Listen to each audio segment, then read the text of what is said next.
1. Emmanuel Macron qui sera jeudi aux premières loges pour le match France-Israël. Ce sera au Stade de France. Alors non seulement pour soutenir les Bleus dans cette Ligue des Nations, mais aussi pour montrer sa solidarité à l'égard d'Israël, quelques jours après l'agression ultra-violente de supporters du Maccabi Tel Aviv à Amsterdam.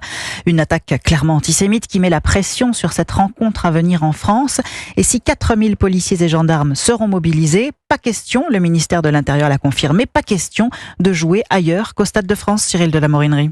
Oui, jeudi dernier, lors de l'annonce de la liste des joueurs français retenus pour ce match face à Israël, Didier Deschamps avait renvoyé la balle vers le président de la Fédération française de football. Je ne sais pas si c'était la meilleure solution, c'est pas de mon ressort. Mon président est là, vous pouvez lui poser la question. Et Philippe Diallo a répondu ce week-end. Dans un entretien accordé au journal Ouest France, le patron de la fédération affirme, je cite, avoir toujours soutenu l'idée de jouer au Stade de France avec du public parce que c'est un match de foot et que cela doit le rester.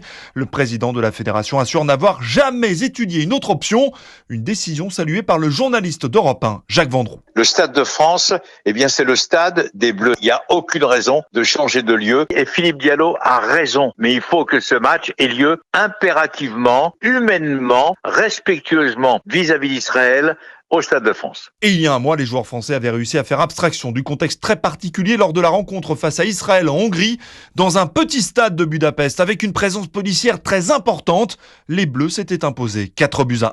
Cyril de la Morinerie.